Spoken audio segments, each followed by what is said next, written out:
बहुत समय पहले की बात है। माधवगढ़ में एक घना और विशाल जंगल था। उस जंगल के सभी प्राणी बहुत खुश रहते थे और उनमें भाईचारा भी गजब का था। उसी जंगल में दो भेड़िया रहते थे। दोनों जुड़वा भाई थे। उन दोनों में साहस और समझदारी तो कूट कूट कर भरा हुआ था। उन दोनों को साथ में देखकर जंगल के खूंखार जानवर भी उनसे डरते थे। एक दिन की बात है। दोनों भाई अपने जंगल से निकलकर गलती से दूसरे जंगल में पहुंच गए। दोनों भेड़िए आपस में, अरे भाई वाह, कितना सुंदर जगह है। पेड़ कितने बड़े बड़े हैं। यहाँ का हवा कितनी ठंडी है। सच में फूलों की खुशबू तो मन को मोह ले रही है। जी करता है यहीं अपना रैन बसेरा कर ले। दोनों भाई साथ में घूमे फिरे। अचानक ध्यान आया कि वे लोग रास्ता भटक गए हैं। अरे भाई, आज तो सूरज जल्दी डूबने वाला है। अंधेरा हो गया तो हम रास्ता कैसे ढूंढेंगे? अरे हाँ, चलो घर जाने के लिए हमें रास्ता ढूंढना होगा।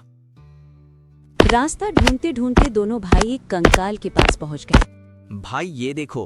अरे हाँ, ये तो किसी बड़े जानवर का कंकाल लग रहा है। और पेट भी तो भूख से मर रहा है। थोड़ी बहुत मांस मिल जाए तो मजा आ जाए। तभी दूर से किसी की खतरनाक दहाड़ने की आवाज आई। अरे ये तो शेर की आवाज है। अगर ये यहाँ आया तो हम क्या करेंगे? चालाकी दिखाते हुए दोनों ने जोर से बोला ताकि शेर सुन ले। वाह, क्या मजेदार ताकतवर शेर का मांस था। काश कोई और शेर मिल जाए तो खाकर मजा आ जाए। पास की झाड़ियों में छिपा शेर वीरन सिंह ये सब सुन रहा था और उसने सोचा, बाप रे, ये तो बड़े ही खतरनाक भेड़िए हैं जो शेर को भी खा जाते हैं। मुझे तो यहाँ से भागना ही पड़ेगा। भागो रे भागो।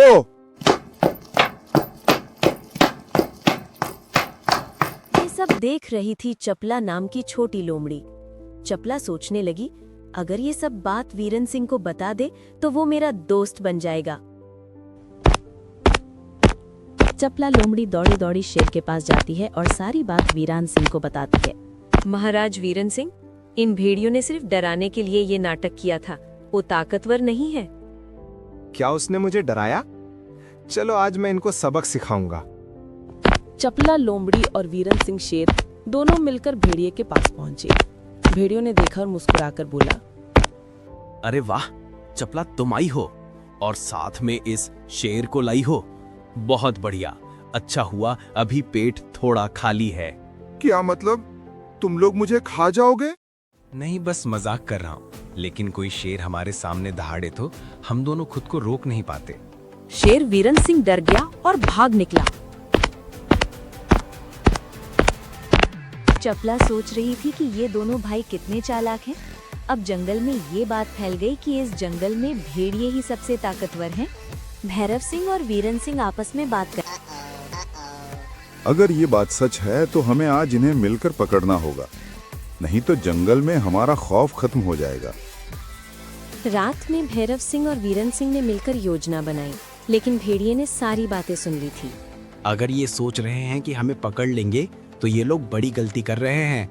हम आज ही यहाँ से रफू चक्कर हो जाएंगे। तालाब में रहने वाला मगरमच्छ मच्छू को ये बात सुनाई पड़ी तो उसने भी उन्हें फंसाने की सोची। मैं इन्हें दावत दूंगा और जब इनमें से कोई भी एक आएगा तो मैं इन्हें पकड़ लूंगा और चट कर जाऊंगा। भेड़िए मगरमच्छ की चाल समझ गए थे, इसलिए दोनों भाई वहां साथ गए।